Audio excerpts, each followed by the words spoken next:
as I rise to make my contribution to the 2016-2017 sectoral debate, I want to acknowledge, Mr. Speaker, and to recognize that our success as parliamentarians is due not simply to our own actions, but to the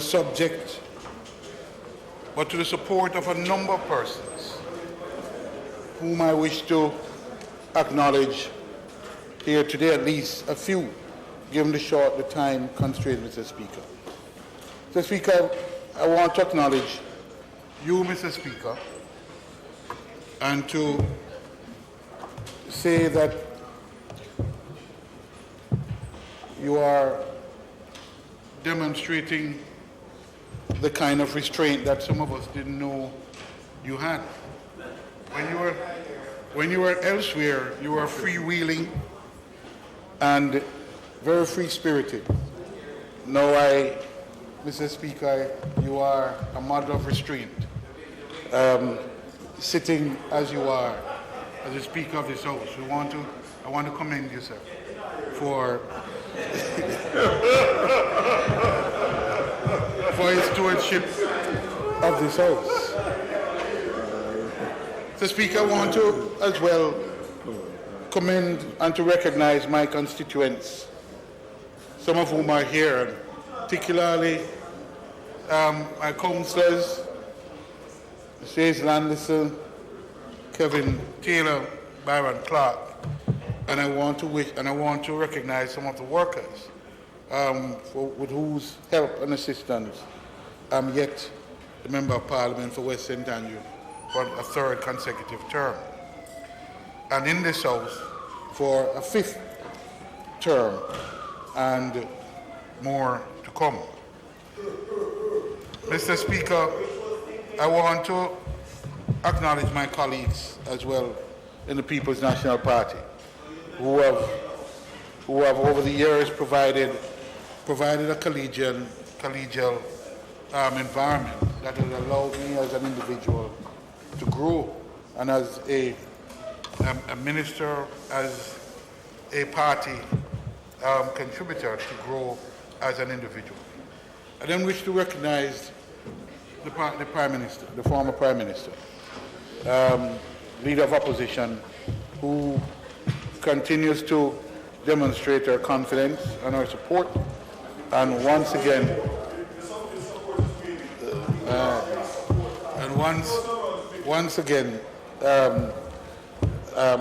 has asked me to shadow this very important portfolio.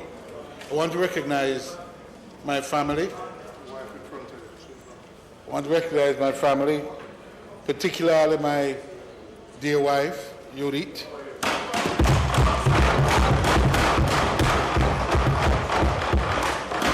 who in her own right is making significant contribution to public service on behalf of our country. Friends, and to our daughter who is in school taking an exam as I speak. Mr. Speaker, my task here today is made more challenging by the fact that the Ministry of Industry, Investment and Commerce, as I and we all know it, no longer exists and is substantially replaced by a new structure consisting of the Economic Growth and Job Creation Ministry, together with an Economic Growth Council, complemented by several ambassadorial appointments.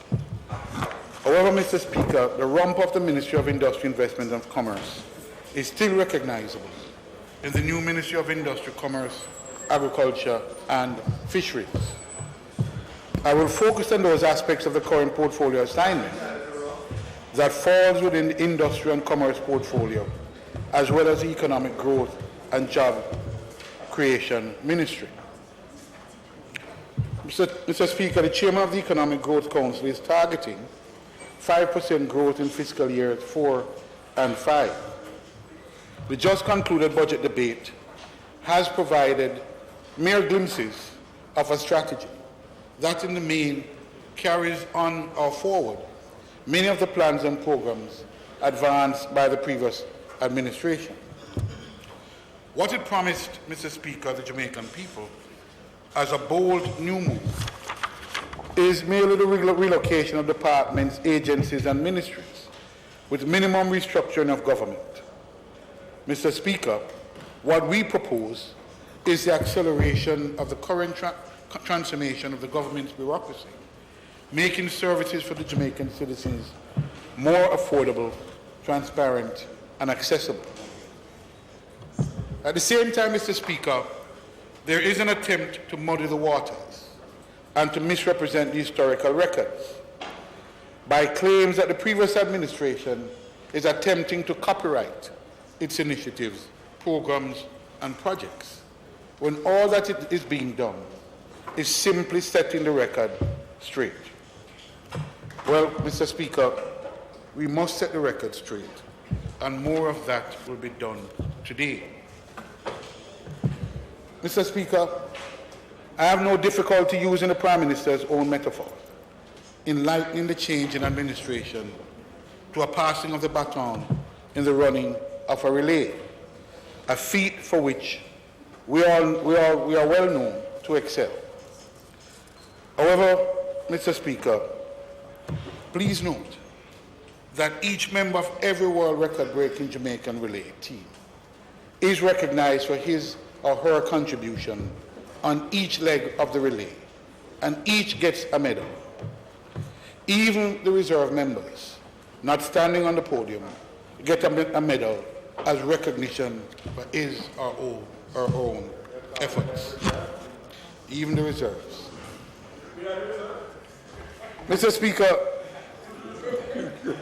as opposition spokesman on industry, investment and commerce, my contribution to this sectoral debate will necessarily track the growth agenda and job creation efforts which are assigned different institutional responsibilities in this administration. Allow me, Mr. Speaker, a brief comment on the clustering of ministries, agencies and institutions under the rubric of economic growth and job creation ministry. Mr. Speaker, never before have we had such concentration of power, authority, and scope in a single ministry of government, let alone one for which the Prime Minister himself has lead responsibility. We observe that although there are 3 or 4 ministers without portfolio within this super ministry, it is still not clear to a would-be investor, foreign or local, which minister is in charge of an investment in, say, logistics or the BPO sector. As I view the arrangements there, Mr. Speaker, there are still significant overlaps of responsibilities between different ministries and agencies. For example, both the Port Authority and Factories Corporation have responsibilities for providing and maintaining BPO spaces. But, Mr. Speaker, apart from the ministers, there are several ambassadors. Some have full powers to commit the government outside of cabinet and away from direct parliamentary oversight. I ask, Mr. Speaker, is this the outsourcing of government without a public-private partnership? Without the Jamaican people and this parliament being told the strategic visions and plans, deliverables and governance framework, i.e. accountability for the super team and super ministry, Mr. Speaker, it risks becoming like the legendary Pied Piper. To be sure, Mr. Speaker, the opposition has built meaningful partnerships with the private sector during our administration, through institutions like the Partnership for Jamaica, which involved the opposition and civil society. This administration, Mr. Speaker, has opted for a model of outsourcing which could see significant swath of government managed by and left with the newly appointed and yet to be appointed czars. Mr. Speaker, I feel compelled to warn against the increasing czar mentality as the historical experiences and performances of czars should not be recommended in forward-thinking 21st century management, as there is a tendency to concentrate power in the hands of individuals rather than institutions. Is this compatible with our democratic traditions and the direction of leaders preparing their economies and citizens for the 21st century? Question asked. Mr. Speaker, separate and apart from the governance concerns, what are the specific policies and strategies to be pursued by these private sector actors, and what legal framework will they utilize in discharging their responsibilities, and who monitors the progress and deliverables? Mr. Speaker,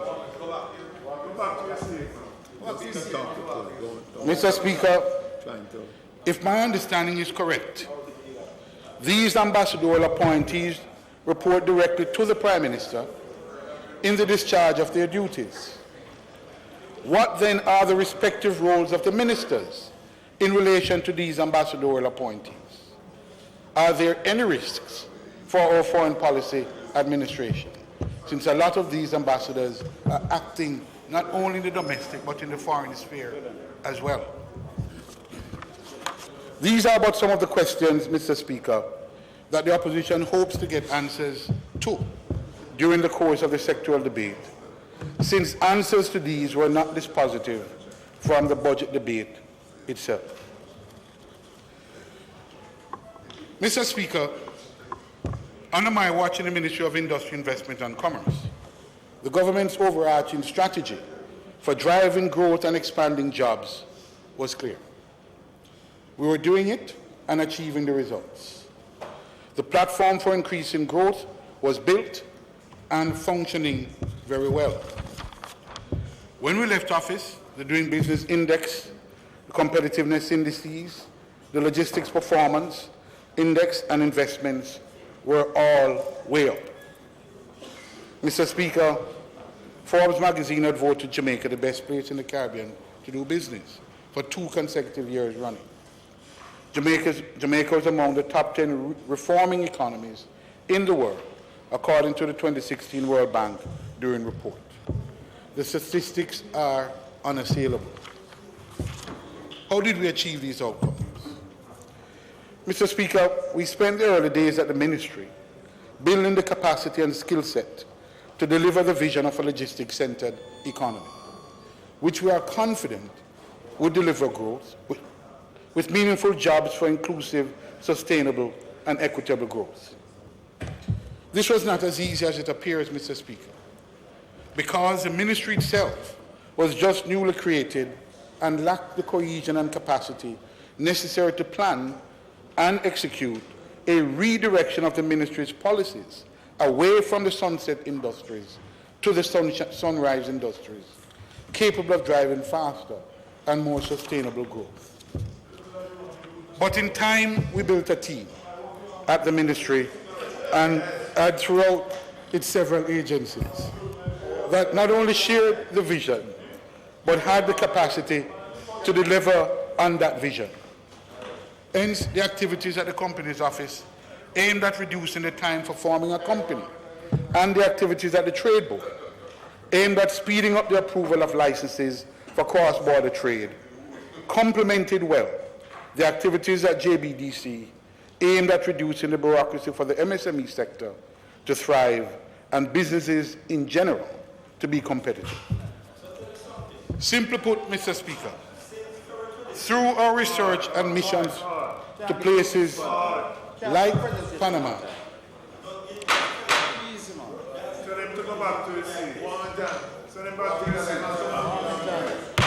members, I wish to hear Mr. Hylton. And I do not wish anybody to disrupt Mr. Hylton's presentation. Go ahead, Mr. Hylton. And not, Mr. Speaker, Mr. House Leader, that time will not be charged to me. Simply put, Mr. Speaker, through our research and missions to places like Panama, Dubai, Singapore, and China, we were and remain convinced that Jamaica's location in the Americas, at the center of East-West and North-South trade, made it an ideal place to develop a logistics hub. The hub, Mr. Speaker, is no more than a clustering of industrial, commercial, and transport-related activities at strategic locations throughout Jamaica that would attract high levels of investment, high-skilled individuals, and the facilitatory environment that would enable MSMEs to participate in global supplies and value chains, all aimed at driving growth. By parity of reasoning, Mr. Speaker, building the logistics-centered economy was aimed at focusing our energies and limited resources on ensuring the efficient movement of goods, people, services, data, and money within the domestic economy and across borders into the rest of the region and the world. The modes of transportation could be either air, sea, ICT platforms, and additionally by rail and highways within our borders. Mr. Speaker, by focusing on logistics, our economy will be characterized by the ease and speed of doing business and increased global competitiveness of our goods and services. The evidence is clear, Mr. Speaker. A logistics focus will create for us, and has already begun, to demonstrate a virtuous cycle with more to come. Mr. Speaker, the Prime Minister's announcement, therefore, that the several logistics hub and related projects will be continued is to be applauded. The port to be privatized, the dry dock to be built by German investors, LNG terminal to be developed, and the airports, rail and highways to be revived and expanded. The special economic zones to be implemented furthers the objectives of building a logistics-centered economy, an objective supported by the World Bank and the IADB, which explains, Mr. Speaker, the continuation of the Logistics Hub Master Plan consultancy. We on this side applaud not simply because imitation is said to be the sincerest form of flattery, but because we know that without continuity in this area, there is no possibility for the government to realize anything that is even close to a 5% projected growth in the economy. A goal, Mr. Speaker, to which all well-thinking Jamaicans should be aligned. Mr. Speaker, I'm particularly pleased that the privatization of Norman Manley as well as the development of Vernon Field will be pursued, as I've always been of the view that both airports hold strategic value for realizing Jamaica's optimum logistics opportunity. Although the members left, I'd want to commend, as I had written before, this statement having been written before, I want to commend the Minister of Transport and Mining for his fixity of purpose in this matter, which will not only help his constituency, but the entire Jamaica. Mr. Speaker, we have concern. I am concerned as well. The news that the financial closure and the concession agreement with KCT and the French company Kingston Freeport Limited is pushed back to June 30th, 2016 is not welcome news. And we on this side would urge the parties to do all that is necessary to achieve operational transfer in the new timeline outlined. Mr. Speaker, time is not on our side. Mr. Speaker, when the Prime Minister travels to Panama City later this month to participate in the ceremonies to mark the opening of the third locks, which expands the Panama Canal, The investor community, which continues to eye Jamaica's development favorably, will want to know that we are on track with the concession agreement and more generally with our logistics hub plans. Mr. Speaker, the Prime Minister will also be in a position to sign on behalf of Jamaica a bilateral agreement with the government of Panama that will enable cooperation on a wide scope of areas in the logistics field. That, Mr. Speaker, represents the forward planning and preparation of the team at the then Ministry of Industry, Investment and Commerce. So, by all means, take the baton and run with it, Mr. Prime Minister. But I want the medal for the team and the historical records to be correct. Mr. Speaker, another area of major concern for the opposition is the change of policy direction formally announced by the Minister of Industry, Commerce, Agriculture and Fisheries in his presentation to this Honourable House yesterday. Mr. Speaker, this decision will have far-reaching implications for current investors in the existing free zones and prospective investors in the pending special economic zones. Mr. Speaker, the Minister's reasoning in support of his decision is fatally flawed and spurious at best. Mr. Speaker, the issue here is whether the Trade Act of 1955 applies to the importation of motor vehicles into the existing free zone or the special economic zone to be implemented.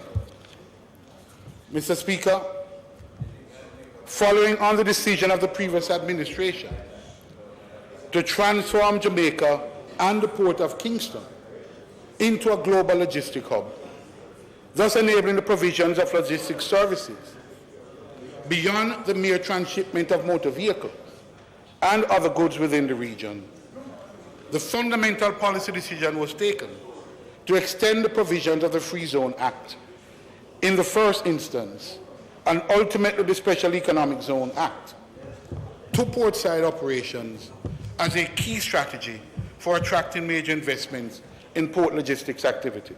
Which minister is responsible for those things? It's dispersed. Economic growth and transport. Mr. Speaker, in direct response to this policy initiative, a major investment of approximately US $75 million was made by Kingston Wharf Limited in the development of a logistics center, which has attracted significant other investors to the Port of Kingston. The business model pursued by these investors, Mr. Speaker, seeks to take advantage of the existing Free Zone Act and the clear policy enshrined in the Special Economic Zone Act, which has been passed into law but has not yet come into effect as yet. Of significance, Mr. Speaker, the Minister does not and could not assert a breach of the Trade Act or any customs law or regulations, as he claimed on at least 2 previous occasions in this House. Instead, he merely asserts that, and I quote, "This practice of importation of motor vehicles without licenses is contrary to the spirit of the Free Zone, but it also frustrates the intent of the Trade Act." This, Mr. Speaker, is the strongest argument available to the Minister, even after he has sought and obtained the legal opinion of the acknowledged subject matter expert in the Attorney General chambers. An opinion, Mr. Speaker, which he has refused to provide me with a copy of, despite the advice given to him by me to seek the opinion of the AG's chambers in the first place. Okay, Mr. Speaker, Speaker, the Minister may be correct in his assertion that the original rationale for free zones in Jamaica was, and I quote, "to foster the development of production for export," end quote. Without in any way conceding this point, Mr. Speaker, I wish to note the fact that in modern times, the services sector, including logistics services, has grown exponentially, far outstripping manufacturing as a share of both domestic and global trade. Indeed, Mr. Speaker, subsequent amendments to the Free Zone Act and the schedules thereto, as I said, subsequent amendments to the Free Zone Act and the schedules thereto recognize this increased role for services and expanded the list of activities that could be carried out in the free zones to include several services sectors, including what is now the expanding BPO services sector. Therefore, Mr. Speaker, whatever was the original reason for the creation of free zones in Jamaica, the subsequent amendments to the Act, as well as the recent passage of the Enhanced Special Economic Zone Act, are clearly intended to focus on the logistics opportunities being presented to Jamaica at this time, including in the automobile industry.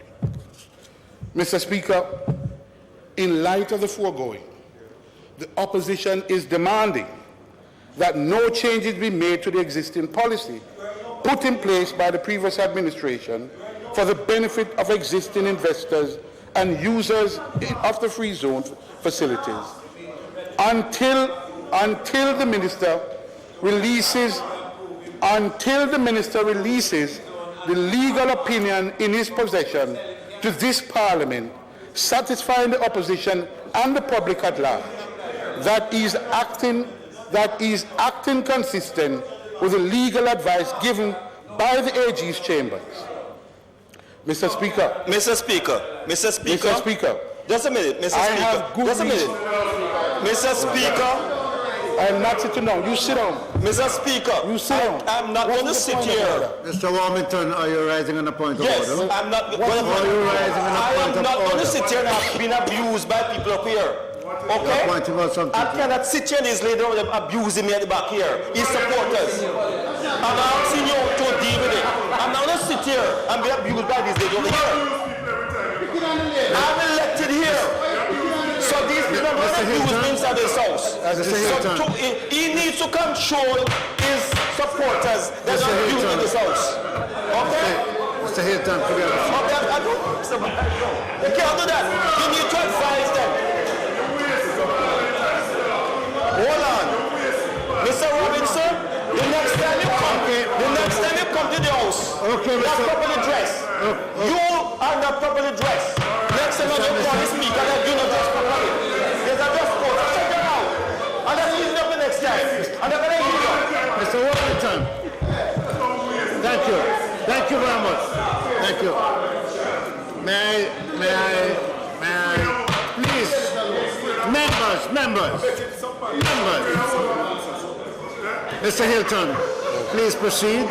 Members in the gallery, will you conform to the order as was given to you? Thank you. Mr. Hylton, proceed. Mr. Speaker. Mr. Speaker. Mr. Speaker. Mr. Speaker. Mr. Speaker, I have good reason to believe that the minister is acting contrary to the advice sought by him and given by the AG's chamber in this matter. And Mr. Speaker, we are demanding that the minister release the AG's legal opinion on this issue. This is of very critical importance, not only to the investors and the users of the free zone, but the Jamaican people need to know what is the legal advice given to the minister and whether he's acting contrary to the advice given by the AG in this matter.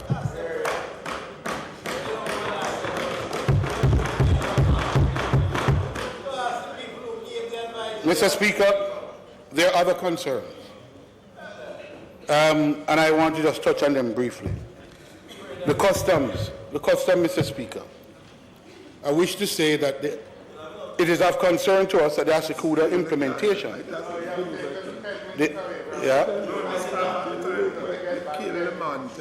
Asikuda implementation to paperless operations is to be speeded up.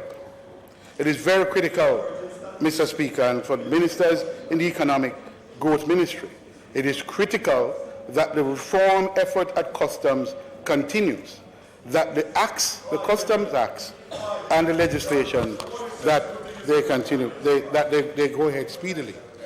The single electronic window and port community system, the single electronic window and port community systems must be speeded up and addressed as well.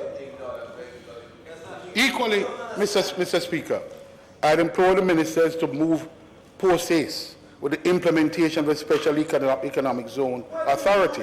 It is very critical to the investment in the sector that the country continue.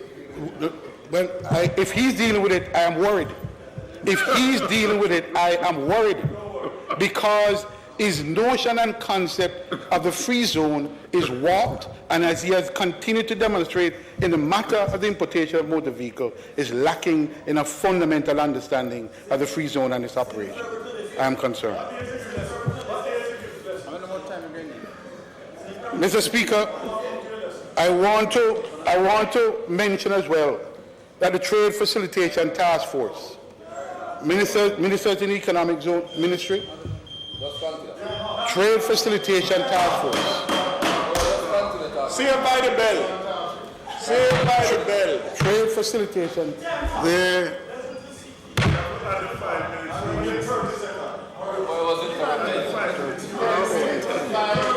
The member's time for speaking has expired. Minister. Mr. Speaker,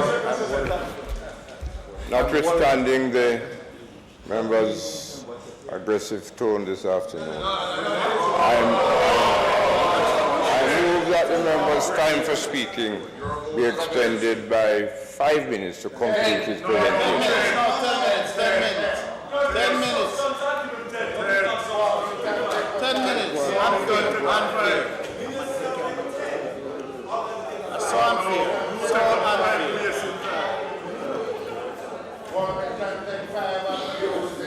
The question is that the members' time be extended by 5 minutes. Those in favor? Those opposed? The ayes have it. Mr. Hylton. Thank you, Mr. Speaker. Thank you. Members, may I ask that Mr. Hylton be permitted to make his presentation speaking to the Speaker without anybody disrupting him? Mr. Hylton, will you address me and not members on the other side? Mr. Speaker, yeoman service was given by Mrs. Patricia Francis, an external member of the team in this area. We wish to acknowledge the service, the yeoman service, given by Ms. Patricia Francis, who did a tremendous amount of work on this Trade Facilitation Task Force.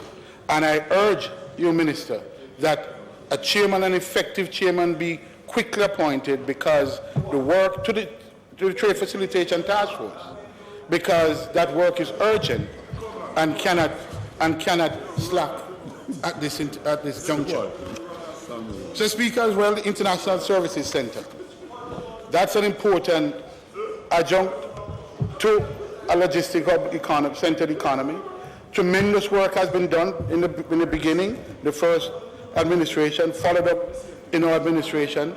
A number of key pieces of legislation are well advanced, and I urge that they be seen through and implemented very, very quickly. This is particularly true for the Patent Act, Mr. Speaker. So, Speaker, I wish to touch on the cannabis sector and to make a few comments. First, Mr. Speaker, I agree that the government, our administration, has straddled a very fine line between an industry that or an activity, a drug that still remains illegal, and have found a way to create within that the opportunity for medical industry and a therapeutic industry, and the medical a therapeutic industry. To do that, we need to ensure that we have proper standards, particularly health and safety standards. Because, Mr. Speaker, there are already information available that there are edibles, so-called edibles, made from extract of marijuana that is already in the market, and our people, particularly our children, need to be protected from this. Brand Jamaica as well need to be protected in this regard. Mr. Speaker, we cannot afford for Jamaica to become again a smuggler's paradise so far as ganja is concerned. We want to ensure that we have a proper industry functioning to the benefit of all Jamaicans. And Mr. Speaker, let me make this point finally about Caymaners. Again, I indicate that the Caymaners, I am happy to hear as the correct decision has been taken to give it a strategic decision about Caymaners to make it a special economic zone, rather than simply a real estate development that has been proposed for so many years. It's a critical parcel of land with access to the key logistics activities, including rail, air, and seaport. And I think the designation as a special economic zone is important. However, the five-year, I'm hearing that there's a 5-year development plan. It is much more urgent than that, and we need to push that fast forward. Mr. Speaker, we left a significant policy decision on the Consumer Affairs Commission, which shifts the focus away from to reposition the Jamaican consumer from a protected to an empowered consumer. From a protected to an empowered consumer. This was lauded by the IMF and is to be integrated in the new financial reform guidelines, and we believe must be implemented as soon as possible. Mr. Speaker, in closing, I'll say that a lot of effort and a lot of time has been taken. There is substantial synergy between the logistics-centered economy as articulated on this side and the multimodal that is articulated on that side. And that integrated approach, we believe, will take Jamaica to where it needs to go and to drive the growth in a sustainable way for the benefit of all Jamaicans. Mr. Speaker, others is seeing the opportunity. The investors are committed. We in Jamaica can do nothing less than to make sure that we move with alacrity to seize this unique opportunity presented to Jamaica at this time. Thank you, Mr. Speaker.